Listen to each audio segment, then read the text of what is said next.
Dramatic reading of The Raven by Edgar Allan Poe.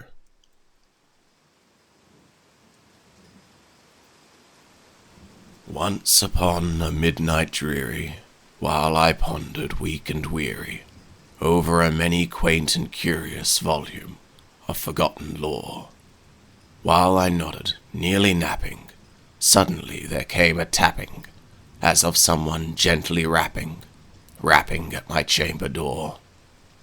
"'Tis some visitor," I muttered, "tapping at my chamber door. Only this, and nothing more." Distinctly I remember, it was in the bleak December, and each separate dying ember wrought its ghost upon the floor. Eagerly I wished the morrow, vainly I had sought to borrow from my books surcease of sorrow, sorrow for the lost Lenore, for the rare and radiant maiden whom the angels named Lenore, nameless here forevermore.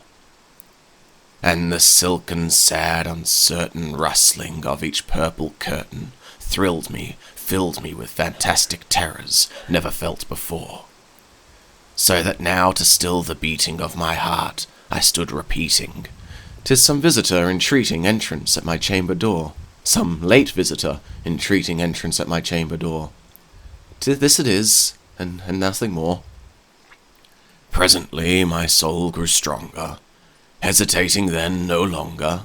"Sir," said I, "or madam, truly your forgiveness I implore, but the fact is I was napping, and so gently you came rapping, and so faintly you came tapping at my chamber door, that I scarce was sure I heard you."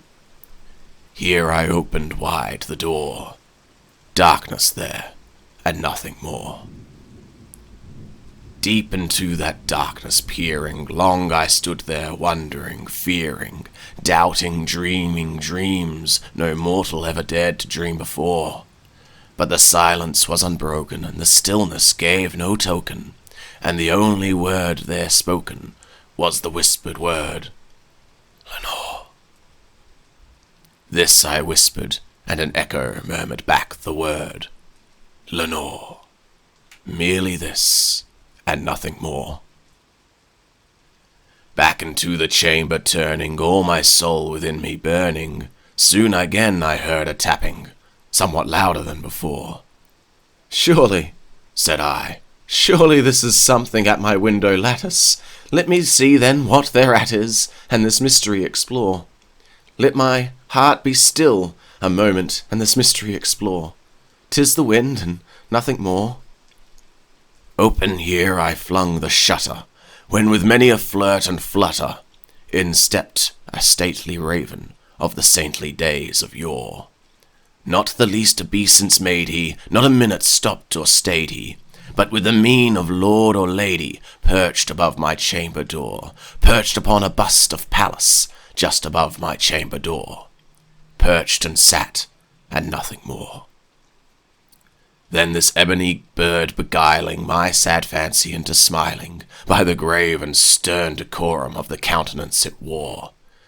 "Though thy crest be shorn and shaven, thou," I said, "art sure no craven, ghastly grim and ancient raven wandering from the nightly shore.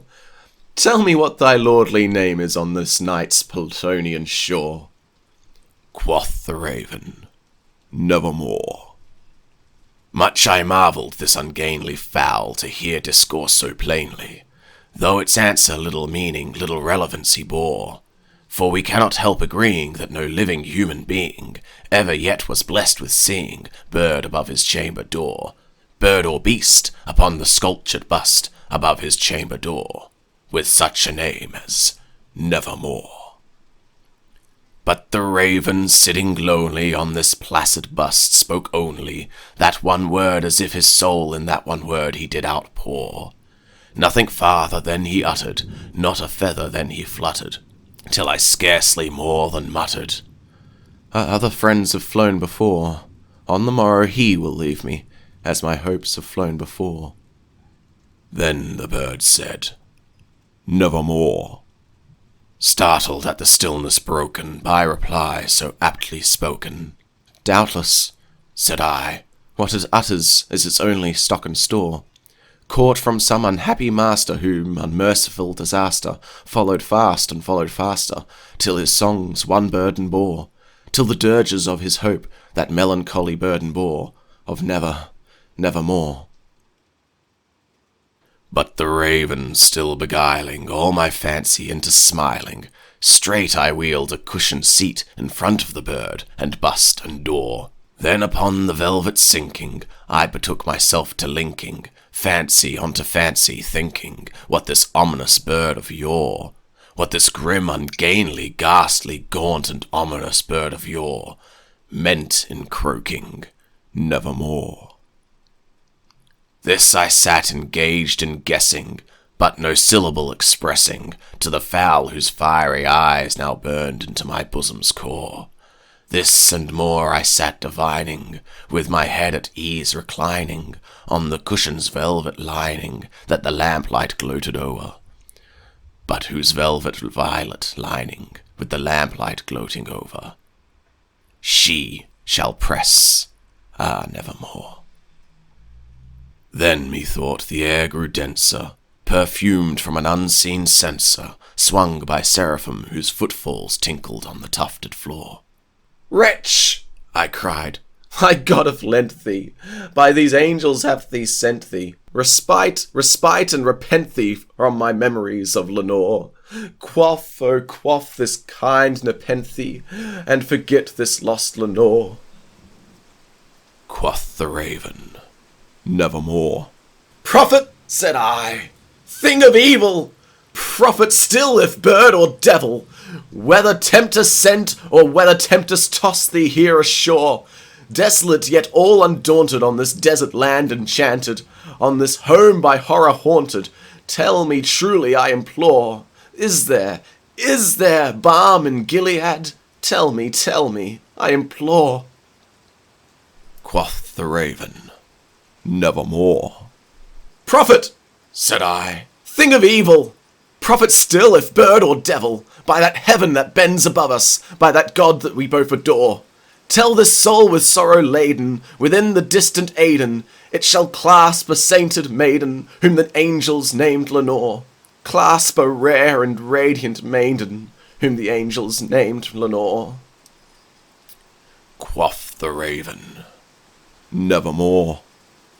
"Be that word a sign of parting, bird or fiend?" I shrieked, upstarting. "Get thee back into the tempest and the night's Plutonian shore. Leave no black plume as a token of that lie thou soul has spoken. Leave my loneliness unbroken. Quit the bust above my door. Take thy beak from out my heart, and take thy form from off my door." Quoth the raven, "Nevermore." And the raven, never flitting, still is sitting on the pallid bust of Pallas just above my chamber door. And his eyes have all the seeming of a demon's that is dreaming, and the lamplight o'er him streaming throws his shadow on the floor. And my soul from out that shadow that lies floating on the floor shall be lifted nevermore.